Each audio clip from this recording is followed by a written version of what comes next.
রাত যখন গভীর হল আমি অনুভব করলাম আমার রুমে কে যেন প্রবেশ করছে, আমার সাথে অদ্ভুত আচরণ করার চেষ্টা করছে। আমি যখন বুঝতে পারলাম আমি ঘুম থেকে উঠে বাবাকে দেখতে পেলাম। আমি বাবাকে বললাম, বাবা এত রাতে আমার রুমে কেন আসলে? আর আমার সাথে এমন আচরণ কেন করছো? বাবা তুমি ভুলে গেছো আমি তোমার মেয়ে, তুমি এখনই রুম থেকে বাহির হয়ে যাও। কিন্তু বাবা আমার কথা না শুনে আমার সাথে যা করলো তা শুনলে তোমাদের দাঁড়িয়ে যাবে। তাই বন্ধুরা তোমাদের দুটি পা ধরে বলছি অন্তত আজকের ভিডিওটি শেষ পর্যন্ত দেখো প্লিজ। আমার দুই মেয়ে, বড় মেয়ের নাম মুক্তা আর ছোটটার নাম রিক্তা। তাদের মা খুব শখ করে মিলিয়ে দুই মেয়ের নাম রাখে।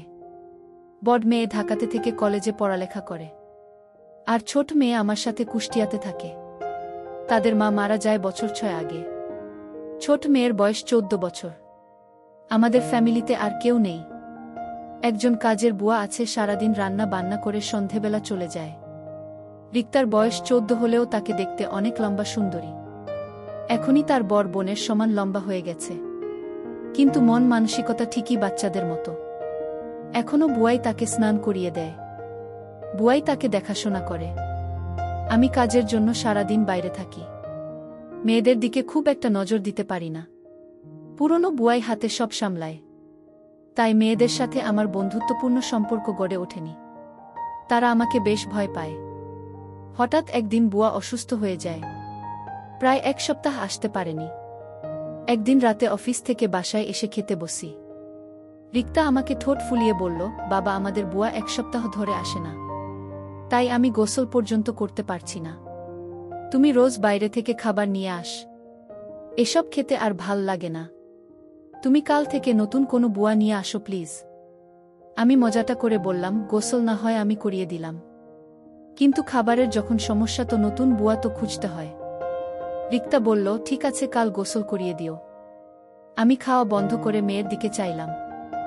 রিক্তা দেখতে খুব সুন্দর হয়েছে, একদম তার মায়ের মতো। আমি রিক্তার দিকে তাকিয়ে থাকতাম, কারণ আমার মেয়ে রিক্তা ঠিক তার মায়ের মতো হয়েছে। আমি আমার মেয়ের চেহারার দিকে তাকালে আমার স্ত্রীকে যেন খুঁজে পেতাম। আমি ভাবতে লাগলাম মেয়েটি তো বড় হয়েছে, তারপরও এখনো বাচ্চাদের মতো আচরণ করে। তাকে গোসল না করিয়ে দিলে সে গোসল করবে না। আমি বাবা হয়ে মেয়ের দায়িত্ব নিতে হবে। আমি রিক্তাকে বললাম, তুই এখন নিজের গোসল করা নিজে শিখ, কারণ কিছুদিন পর তোকে শ্বশুরবাড়ি যেতে হবে। মেয়ে তখন বলল, বাবা আমি কোনোদিন শ্বশুরবাড়ি যাব না, আমি তোমার সাথে সারা জীবন থাকব। এই বাড়ি ছেড়ে আমি কোথাও যাব না। আমি আমার মেয়ের কথা শুনে অবাক হয়েছিলাম। এই মেয়েকে নিয়ে আমি কি যে করি। পরের দিন তাকে আমি গোসল করিয়ে দিলাম, নিজ হাতে তুলে ভাত খাইয়ে দিলাম। তারপর মেয়ে আমার শান্ত হল।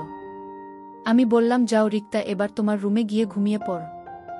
সে বায়না করে বলল, বাবা ঠিক আছে, বড় আপুকে ছাড়া একা আমার রুমে ঘুমাতে ভয় করে। আমি তাকে সান্ত্বনা দিয়ে বলেছিলাম, শোন মা, কিছুদিন পর থেকে তুই আমার রুমে ঘুমাবি, ঠিক আছে? এখন নিজের রুমে গিয়ে ঘুমিয়ে পড়ো মা। তারপর মেয়ে যখন তার নিজের রুমে ঘুমাতে গেল, আমি গভীর রাতে আমি ধীরে ধীরে মেয়ের শোবার ঘরে গেলাম। গিয়ে দেখি সে টিভি দেখছে।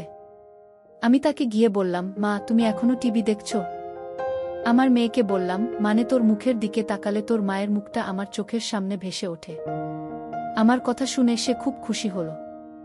আমি আমার মেয়ের দিকে তাকিয়ে রইলাম। আমি যেন আমার মেয়ের মাঝে আমার স্ত্রীকে খুঁজে পেলাম। আমি যখন এভাবে তাকিয়েছিলাম, সে কিছুটা অবাক হয়ে বলল, তোমার কি হয়েছে বাবা?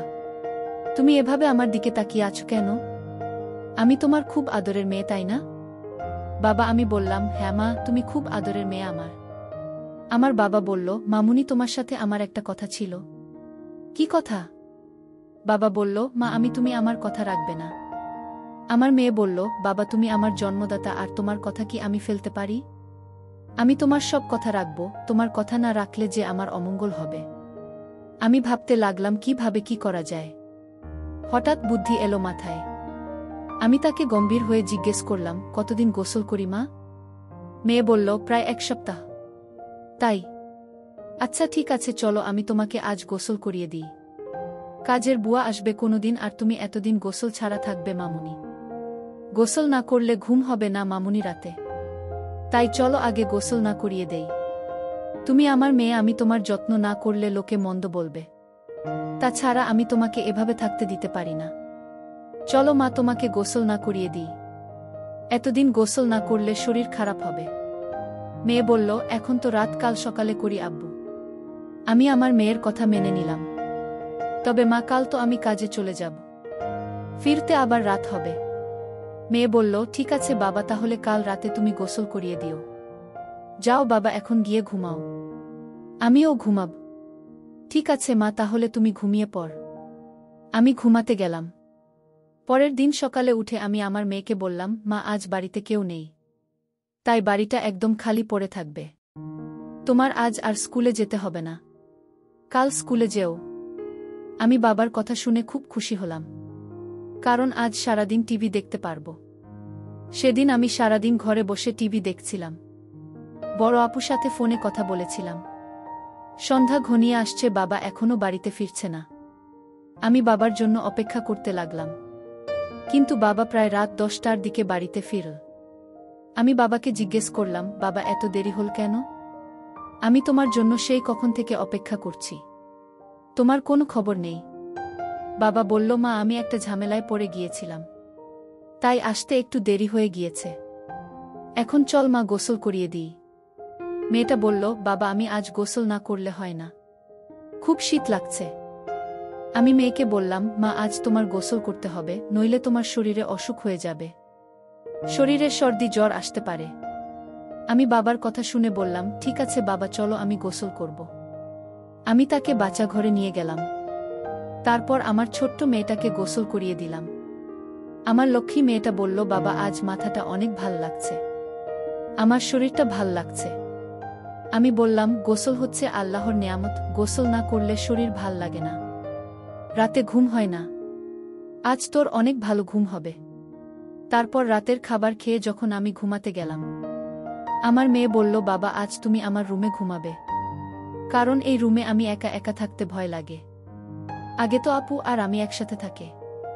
আমি আমার মেয়ের কথা শুনে বললাম, ঠিক আছে মামুনি, তুমি আমার রুমে চলে আসো। আমি আর আমার মেয়ে গল্প করতে শুরু করলাম। আমার মেয়ে আমায় জিজ্ঞেস করল, বাবা, তুমি মায়ের অভাব বোধ করছো? হ্যাঁ মা, তোর মা তুই অনেক ছোট থাকতেই মারা গিয়েছিল। আমি তোদের কথা চিন্তা করে আমি আর কোনো বিয়ে করিনি, কারণ সৎ মা বাড়িতে নিয়ে আসলে আরও যন্ত্রণা বাড়বে। তাই এইসব ভেবে আর বিয়ে করিনি, কারণ তোদের মুখের দিকে তাকিয়ে আমি সারাটা জীবন কাটিয়ে দিব। বাবার কথা শুনে আমার কান্না চলে আসছিল। আমার বাবা তার নিজস্ব খোঁজেননি, আমাদের সুখের জন্য বাবা সারা জীবন এভাবেই কাটিয়ে দিল।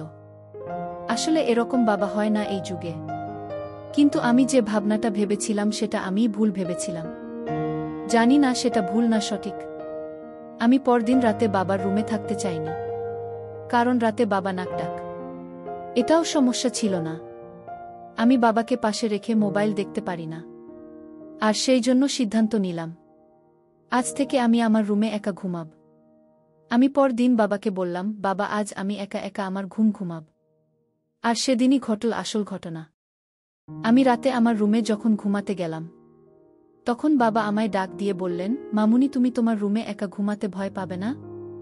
মেয়ে আমাকে বলল, না বাবা, আমি তো দিন দিন বড় হচ্ছি, আর এখন আমার একা একা রুমে ঘুমাতে ভয় করে না। বাবা, তুমি ঘুমিয়ে পড়ো। কিন্তু আমার চোখে কোনো ঘুম নেই। আজ 5 বছর ধরে আমি একা। আমার স্ত্রী একটা রোড অ্যাক্সিডেন্টে মারা যায়। আমার স্ত্রী দেখতে অনেক সুন্দরী ছিল। আমার তো মন চায় অনেক কিছু করার।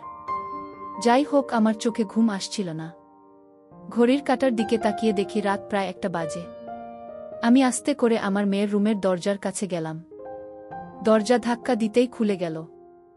আমার মেয়ে হয়তো দরজাটা ভিতর থেকে লক করতে ভুলে গেছে। আমার আর কষ্ট হলো না। আমি রুমের ভিতরে ঢুকলাম। আমার মেয়ের দিকে তাকিয়ে দেখি কত শান্তির ঘুম দিচ্ছে। মনে হচ্ছে নিষ্পাপ একটা মেয়ে। তাকে ড্রিমলাইটের আলোতে অনেক সুন্দর দেখা যাচ্ছিল, ঠিক তার মায়ের মতো। আমার কাছে মনে হলো এটাই বুঝি আমার স্ত্রী। আমার নিজের মেয়েটাকে দেখে আমার অন্যরকম অনুভূতির সৃষ্টি হল। আমি ধীরে ধীরে মেয়ের বিছানার পাশে গিয়ে বসলাম। একজন তার দিকে তাকালাম। আমার অনেক ভয় করছিল, যদি আমার মেয়ে এখন জেগে যায় তখন কি ভাববে। আমি ভুলে গিয়েছিলাম এটা আমার মেয়ে শুয়ে আছে। এটা আমার জন্য একটা বড় সুযোগ। এসব ভাবতে ভাবতে হঠাৎ আমার মেয়ে জেগে উঠল। যে আমায় দেখে চমকে উঠল আর বলতে লাগল, বাবা এত রাতে আমার তুমি কি করছো? আমি বললাম, কেন? আমি কি তোমার রুমে আসতে পারি না? কিন্তু বাবা আমি তো দরজা লক করে ঘুমাচ্ছিলাম। তুমি রুমের ভিতরে ঢুকলে কি করে? আমি বললাম, মা তুই ঘুমানোর আগে দরজা লক করতে ভুলে গিয়েছিলি, আর তাই তো রুমে আসতে পারলাম। বাবা তুমি ইদানিং কেমন জানি হয়ে গেছে। যাও তোমার রুমে গিয়ে ঘুমাও। যখন তখন আমার রুমে হুট করে চলে আসো। পরদিন সকালে আমি আমার মেয়েকে বললাম, মা গোসল করবি না? আমি চলে গেলে কে তোরে গোসল করাবেন? মেয়ে তখন বলল, বাবা আজ থেকে তোমার আর কষ্ট করতে হবে না, আমি নিজেই গোসল করতে পারবো। আমি আমার মেয়ের কথা শুনে ভাবলাম, মেয়ে কি আমার মনের কথা জেনে গেছে? আরেক মনে ভাবলাম, সে আমার মনের খবর কি করে জানবে? আমি রাতে বাড়িতে ফিরলাম। ফিরে দেখি মেয়ে ঘরে বসে টিভি দেখছে। আমি আমার মেয়েকে জিজ্ঞেস করলাম, রিক্তা আজ তুই আমার রুমে ঘুমাবি? কারণ আমার শরীরটা ভালো না। আমি বাবার বাহানা কিছুটা বুঝতে পারছি, কারণ বাবার ইদানিং মনের ভিতর খারাপ কিছু চলছে। আমার বাবাকে নিয়ে সন্দেহ সৃষ্টি হল। আমি সিদ্ধান্ত নিলাম, আমি আর বাবা রুমে ঘুমাব না। বাবা ইদানিং পাগলের মতো হয়ে গেছে। আমি আজ আমার রুমে ঘুমাতে গেলাম। রাতের শরীরটা ক্লান্ত ছিল, তাই আজ সকাল সকাল ঘুমিয়ে পড়েছিলাম। রাত যখন গভীর হলো আমি অনুভব করলাম আমার রুমে কে যেন প্রবেশ করছে। আমার সাথে অদ্ভুত আচরণ করার চেষ্টা করছে। আমি যখন বুঝতে পারলাম, আমি ঘুম থেকে উঠে বাবাকে দেখতে পেলাম। আমি বাবাকে বললাম, বাবা এত রাতে আমার রুমে কেন আসলে? আর আমার সাথে এমন আচরণ কেন করছো? বাবা তুমি ভুলে গেছো আমি তোমার মেয়ে। তুমি এখনই রুম থেকে বাহির হয়ে যাও। বাবা তখন চিৎকার করে বলল, আমি যে রুম থেকে যাব না। না, এই রুমে আমার স্ত্রী লুকিয়ে আছে। বের করে দাও আমার স্ত্রীকে। বাবার কথা শুনে আমি অবাক হয়ে গেলাম। আশ্চর্য তো, বাবা এসব কি বলছে? বাবা আমি তোমার আদরের মেয়ে, তুমি এসব কি বলছো? তুমি যদি আমার সাথে খারাপ আচরণ করো তাহলে আমি ভুলে যাব তুমি আমার বাবা। বাবা আমায় বলল, আজ আমি মরে যাব তাও আজ এই রুম থেকে বের হব। বাবার এমন কথা শুনে আমি বাবাকে একটা ধাক্কা মেরে ফেলে দিলাম। বাবা তখন অজ্ঞান হয়ে লুটিয়ে পড়ল। আমি তাড়াতাড়ি বড় বাবুকে ফোন দিলাম। বড় আপু আর আমি বাবাকে হাসপাতালে নিয়ে গেলাম। বাবা 3 দিন যাবত অজ্ঞান ছিল। বড় আপু আমায় বলল, তুই নিজের বাবাকে ধাক্কা মারলি। আপু তুই জানিস না, বাবা প্রতি রাতে আমার রুমে আসতো আর অন্যরকম আচরণ করার চেষ্টা করত। তাই আজ আমি বাবাকে কখন যে ধাক্কা মারলাম তা বুঝতে পারিনি। বাবার যখন জ্ঞান ফিরল ডাক্তার বলল, আপনার বাবা পাগল হয়ে গিয়েছে, ওনার ব্রেন নষ্ট হয়ে গিয়েছে, আর তাই আপনার সাথে এরকম খারাপ করত। ডাক্তারের কথা শুনে আমি কান্না করতে লাগলাম আর বলতে লাগলাম, আমি বড় ভুল করে ফেলেছি। আমার বাবা জ্ঞান হারাচ্ছিল, আর তাই তো আমার সাথে এরকম করত। বাবা তো আগে এরকম করত না। আমাদের কথা শুনে বাবা বেড থেকে উঠে বসল আর আমাদের 2 বোনকে উদ্দেশ্য করে বলতে লাগল, শোনো মা, ডাক্তার ভুল বলেছে। আমি পাগল নই, আমার মাথাও ঠিক আছে। আমি 15 বছর ধরে তোদের মাকে দেখি না, আর তাই সে আমার পাশে না থাকাতে আমি সারাক্ষণ চিন্তায় ডুবে থাকতাম। আমার কিছুই ভাল লাগত না। কিন্তু আমার ছোট মেয়ে রিক্তার দিকে তাকালে আমার মনে হতো আমার স্ত্রীকে খুঁজে পেয়েছি, কারণ রিক্তা দেখতে একদম তার মায়ের মতো। আর তাই আমার মেয়ে হিসেবে রিক্তাকে দেখতাম। এতে আমার চিন্তা কমে যেত। আমি প্রতি রাতে তার রুমে গিয়ে তার কাপড় চোপড় এলোমেলো থাকলে আমি তা গুছিয়ে দিতাম। এটা কি আমার অপরাধ? আমার নিজের মেয়েকে স্নেহ করা কি আমার অপরাধ? আমার মেয়েকে আমি দেখতে না পেলে আমার খুব কষ্ট হতো রে মা। আমার মেয়েকে আমি সব সময় চোখে চোখে রাখা, সেটাও কি আমার অপরাধ? বাবার মুখে এমন কথা শুনে আমি হাউমাউ করে কান্না করতে শুরু করলাম। বাবার পায়ে ধরে আমি বাবার কাছে ক্ষমা চাইলাম। বাবা তুমি আমায় ক্ষমা করে দাও, আমি তোমাকে ভুল বুঝেছিলাম।